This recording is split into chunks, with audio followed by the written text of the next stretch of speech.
எனக்கு ஒரு ரொம்ப நாளாக ஒரு ஆசையாகவே இருக்குது கொக்கட் சாப்பிடணும். வணக்கம் நல்லுள்ளங்களே சொல்லலை. வணக்கம் நல்லுள்ளங்களே. இன்னைக்கு வந்து நான் கொலக்கட்டை செஞ்சு சாப்பிடணும்னு ரொம்ப நாளாக நினச்சிக்கிட்டே இருக்கேன். சாப்பிட முடியல எனக்கு. இந்த போன மாதம் சங்கரட சதுர்த்திக்கு செஞ்சு கொடுத்துட்டு அந்த பிரசாதம் இல்லை, எல்லாரும் காலியாக வச்சு கொண்டு போய். ஏமா அதுக்கு அடுத்த மாதமும் நம்ம வந்து ஒரு போயிட்டு வந்துட்டோம், அதை நம்ம சொல்லவே இல்லை. எடுத்து வச்சா போடலை தங்கச்சிக்காரி, எடுத்து வச்சா சுண்டல் கொடுத்தது. அதை சுண்டலும் சக்கரை பொங்கலும் வந்து கொடுத்தோம். சிவா பவி வீட்டில் இருந்து சக்கரை பொங்கல் கொண்டு வர, எங்கள் வீட்டில் இருந்து சுண்டல் கொண்டு போகிறேன்னு நான் சொல்லியிருந்தேன். அவன் வீடியோ எடுத்தா, ஆனால் அதை வந்து போட முடியல. ஸோ அதனால் இப்போ வந்து தேங்காய் ரொம்ப வறுக்கிறது, நான் வறுக்காமல் இப்போ நான் என்ன பண்ண போகிறேன்னா நாட்டு சக்கரை நாட்டு சக்கரை இல்லை, இது மண்டவளத்தோட பொடி, ஜாங்கிரி பவுடர் போமா. இது போட்டு நல்லா ஒன்று போல் கொஞ்சமாக ஒரு சொட்டு நெய் ஊற்றி மிக்ஸ் பண்ணி செய்ய போகிறேன் இன்றைக்கி. இது கூட கொஞ்சம் கடலைப்பருப்பு வேக வச்சு போட்டால் நல்லாயிருக்கும். பூர்ணம் நான் கடலைப்பருப்பு வேக வைக்கலை. இது திடீர்னு ஒரு கிரேவிங்காக இருந்துச்சா. கிரேவிங் இல்லைம்மா, அது கிரேவிங். ஏதோ ஒன்று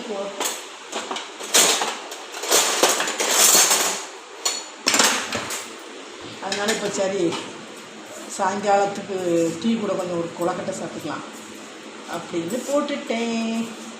இப்போ கொலக்கட்டை வித்து டீ.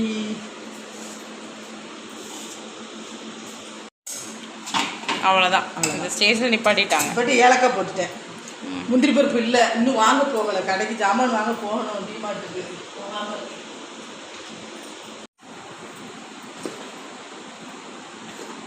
போதாவது ஆளுக்கு 2 கொலக்கட்டை போடும்.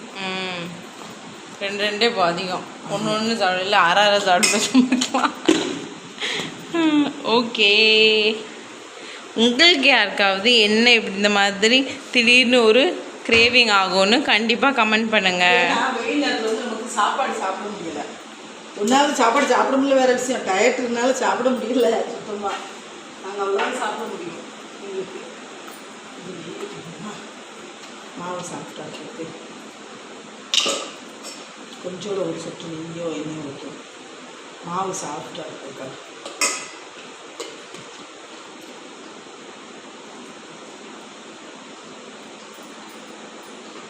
இது சுடுவெண்ணி.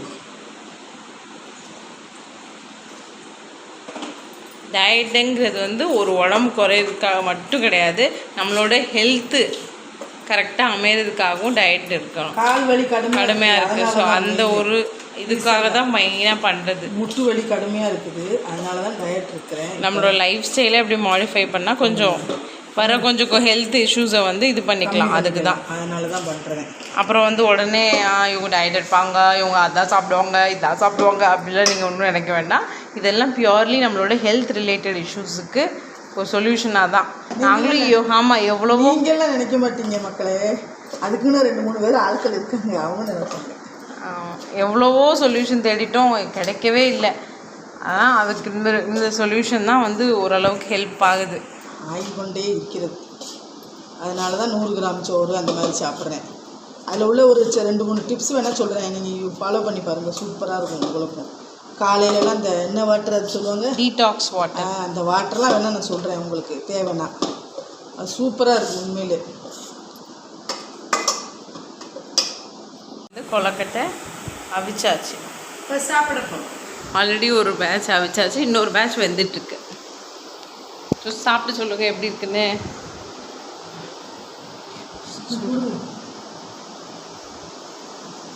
நல்லா இருக்கா? சூப்பராக இருக்கு. இது வந்து பச்சரிசி கிடையாது, பிறகு இட்லி அரிசி. ஆக்சுவலி சாஃப்டாக இருக்குது, ஹார்டாக இல்லை. பச்சரிசி வந்து ஹார்டாகும், இட்லி அரிசி வந்து ஹார்டாகாது. அதுதான் இடியாப்பம் இட்லி அரிசி நல்லா கழுவி காய வச்சு, கழுவி காய வைக்கணும். கழுவுன்னா கழுவலாம், நான் பேச சொன்னேன். மிஷினில் கொடுத்துருச்சிங்கன்னா சூப்பராக இருக்கும். நான் அதில் தான் செய்வேன். இடியாப்பம் இப்போ நல்லா வர ஆரம்பிச்சிச்சு எங்கள் வீட்டில். சூப்பராக இப்போ வீக்லி ஒன்ஸ் இடியாப்பம் தான்.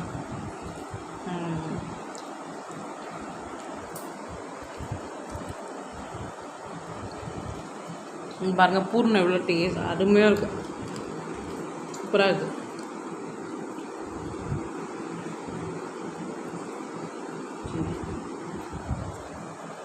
அப்புறம் நம்ம வந்து இன்னொரு vlogல பார்ப்போம். கொழக்கட்டை வாயில் போனோன்னே வாய் பேசவும் முடியல. சுடுது சுட சுட சாப்பிடணும். எனக்கெல்லாம் அப்போ தான் பிடிக்கும். எனக்கு ஒரு தோசை அடுப்பில் இருக்கணும், ஒரு தோசை தட்டில் இருக்கணும்.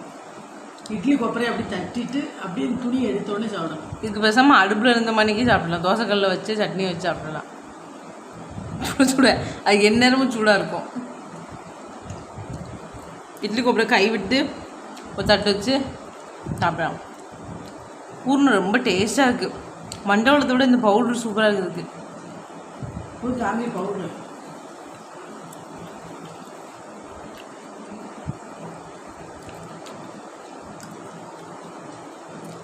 அவ்வளோதான். ஓகே, வாழை சூடோடு போட்டேன். ஓகே, இந்த மாதிரி ரெசிபிஸு, விளாக்ஸு, ஃபன் வீடியோஸு எல்லாம் பார்க்கறதுக்கு நீங்கள் என்ன செய்யணும்? மேகலை ரேண்டம் டாக்ஸை சப்ஸ்கிரைப் பண்ணணும். அதில் அம்மூஸ் கிச்சன் வரும். சப்ஸ்கிரைப் பண்ணுங்கள், லைக் பண்ணுங்கள். ஏன் லைக் பண்ணவே மாட்டீங்க? லைக் பண்ணுங்கள், கமெண்ட் பண்ணுங்கள். ஓகே, பாய். உங்களோட ஆதரவை இன்றைக்கும் எங்களுக்கு கொடுங்க.